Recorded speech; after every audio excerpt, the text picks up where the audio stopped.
Comme promis, mes chers afronobles, voici comment répondre avec diplomatie et fermeté à une personne, que ce soit une belle-mère ou une tierce personne, qui se permet d'abuser de son autorité à votre endroit et qui va même jusqu'à vous tenir des propos méprisants. On va prendre la fameuse scène où Yannick, le prétendant de Tatiana, a vu littéralement sa dignité être carbonisée par sa future belle-mère. Revoyons un peu la scène. Maman? Oui, ça va et toi? Ouais, ça va, merci.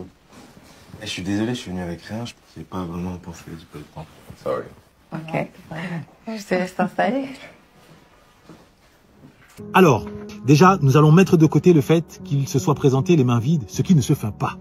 C'est littéralement impossible. Se présenter, surtout en pareilles circonstances, les mains vides, c'est comme se présenter à un entretien d'embauche avec les habits froissés. C'est éliminatoire. Mais bon, mettons ça de côté.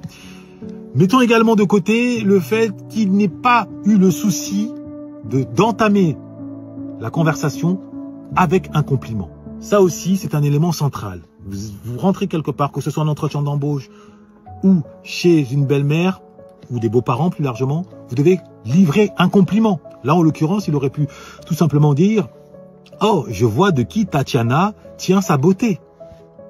Ça ne mange pas de pain, c'est simple, mais croyez-moi que ça fait son effet. Ça témoigne d'une bonne éducation. Or, une belle-mère, elle ne va pas vous juger uniquement sur votre faciès, sur votre belle gueule. Elle va d'abord vous juger sur votre éducation, laquelle se reflète à travers un certain nombre de codes. Et le fait de venir avec un présent, le fait de complimenter, constitue des éléments de la bonne éducation. Mais bon, mettons ça de côté et rentrons dans le vif du sujet, à savoir la discussion.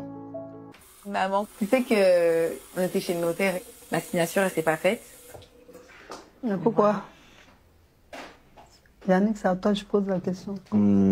C'était juste prendre un peu plus de temps pour comprendre et pour lire. Pourquoi?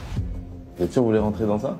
Ben bien sûr. Oui. Moi, je suis venu pour te rencontrer, pas nécessairement pour parler de ça, mais si vous voulez, on peut en parler. Ben si, on doit parler de tout. Hein. Voilà. Dans pareilles circonstances, vous devez impérativement, mes chers afronobles, graver dans votre tête un principe infaillible, un principe éternel selon lequel vous ne devez jamais vous laisser imposer un sujet de conversation. Jamais au grand jamais.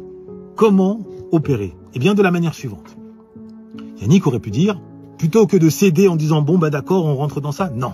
Il aurait pu tout simplement dire « Maman, je comprends qu'en tant que mère, ce sujet te préoccupe au plus haut point. Néanmoins, avec tout le respect que je te dois, j'estime que cette discussion ne concerne que ta fille et moi. » Donc déjà là, vous recadrez les choses.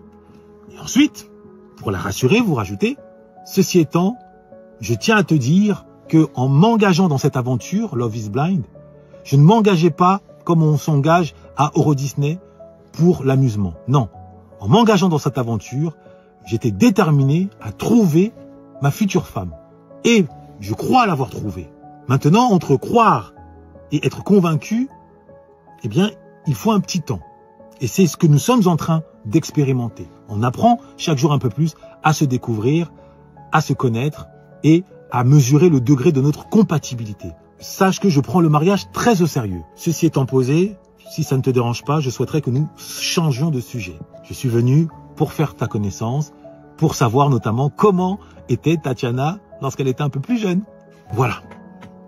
Clair et précis. Être une main de fer dans un gant de velours.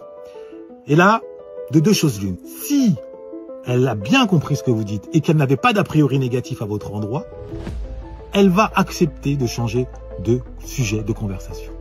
Maintenant, si elle insiste, si elle veut maintenir la conversation et qu'en plus elle y est encouragée par sa fille, eh bien, à vous d'en tirer les conclusions et de vous lever et partir. Oui, partir. Si, lorsque vous posez une limite, vous remarquez que cette limite est piétinée, c'est que c'est votre autorité qui est piétinée. Et quand votre autorité est piétinée, vous ne pouvez pas rester en compagnie des personnes qui piétinent votre autorité. Vous devez partir. Couper court à l'échange, vous lever et partir. Inutile de s'emporter, inutile de basculer dans la colère, non. Donc mes chers afronobes, dites-moi ce que vous en pensez. Dois-je préciser que parvenir à dérouler un tel discours, ça ne se fait pas du jour au lendemain.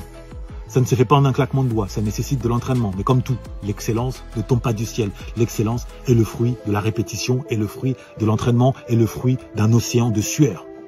Il n'empêche que c'est un fruit accessible, que chacun se le tienne pour dit. Noblesse oblige.